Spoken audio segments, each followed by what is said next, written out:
दुनिया के नक्शे पर 1912 में टाइटैनिक जैसे जहाज के डूबने की त्रासदी मनुष्य सभ्यता के इतिहास में कभी न भूलने वाली एक दुर्घटना है।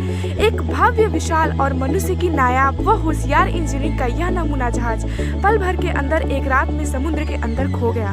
घटना घट गई और त्रासदी का यह हिस्सा दुनिया भर के लिए एक सबक बन गया। समंदर और टाइटैनिक का डूबना जहां हम पृथ्वीवासियों के लिए इतिहास के सबसे दुख से भरी सीख का हिस्सा है, वही फिल्म, किताबों और दस्तावेजों के साथ पीढ़ियों के लिए कौतूहल और जिज्ञासा का एक किस्सा। तो आइए जानते हैं टाइटैनिक के डूबने की कहानी। 10 अप्रैल 1912 यह वही दिन था जब इंग्लैंड के साउथहैम्पटन से न्यूयॉर्क सिटी के लिए टाइटैनिक अपने सफर की पहली शुरुआत करता है। यह कोई आम समुद्री जहाज नहीं था, बल्कि अद्भुत इंजीनियरिंग का नायाब नमूना था।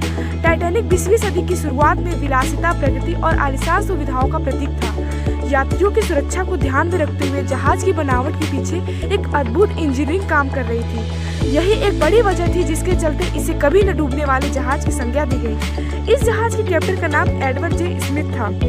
इनके जहाज में हमेशा दौलतमंद यात्री ही सफर करते थे। इस वजह से एडवर्ड को मिलियनेयर कैप्टन के नाम से भी जाना जाता था। खैर, जो भी हो, 10 अप्रैल 1912 को 2240 पैसेंजर और क्रू मेंबर के साथ यह जहाज न्यूयॉर्क के लिए रवाना होता है। सफर की शुरुआत के बाद 14 अप्रैल के दिन टाइटैनिक एक बड़े आइसबर्ग के पास पहुंचता है। हालांकि इस बड़े हिमखंड को लेकर जहाज के कैप्टन को चेतावनी दी गई, जिसे उन्होंने नजरअंदाज कर दिया। उन्होंने सोचा कि जहाज काफी बड़ा है और वह सुरक्षित आगे निकल जाएगा। हालांकि चेतावनी आने के कुछ समय बाद ही यह जहाज उस बड़े हिमखंड से जा टकराया। इसके बाद देखते ही देखते कभी न डूबने वाला यह जहाज उत्तरी अंटार्कटिका महासागर में दफन हो गया।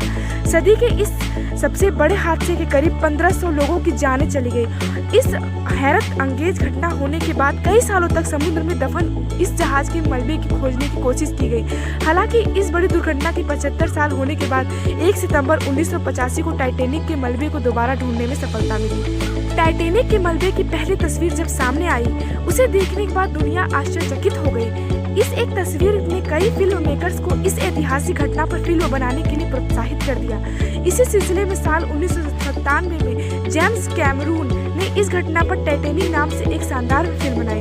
दुनिया भर में इस ब्लॉकबस्टर फिल्म ने जबरदस्त कमाई की। एक अनोखी प्रेम कहानी के समानांतर जिस तरह इस ऐतिहासिक घटना को सिनेमाई पर्दे पर दिखाया गया, उसने दर्शकों के चित्त पर टाइटैनिक जहाज हादसे को लेकर एक नई छाप छोड़ दी।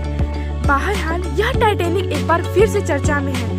वजह है इस भव्य जहाज के मलबे को देखने तलाशने की कुछ अमीर और रसूखदार लोगों की जुनूनी इच्छा, जो एक पनडुब्बी से इस जहाज के मलबे को ढूंढने तो निकले, लेकिन समंदर के उन्हीं रहस्यमय और अज्ञात हिस्सों में कहीं खो गए हैं जहां कभी टाइटैनिक खाक होकर गुम हो गया था। दुनिया के अखबारों और मीडिया की सुर्खियों में इन दिनों इन्हीं दौलतमंद, सनकी और दुनियावी लोगों की खोज जारी है, जो टाइटैनिक का मलबा देखने गए थे लेकिन खुद ही खो गए। मध्य अंटार्कटिक महासागर में दफन टाइटैनिक मलबे को देखने गए 5 लोगों से भरी एक पनडुब्बी अचानक गुम हो गई। समुद्र में जाने के करीब 1 घंटे 45 मिनट बाद ही इस पनडुब्बी से संपर्क टूट गया। यह एक खास तरह की रोमांच यात्रा थी, जिसमें पनडुब्बी के माध्यम से टाइटैनिक के मलबे को दिखाना था।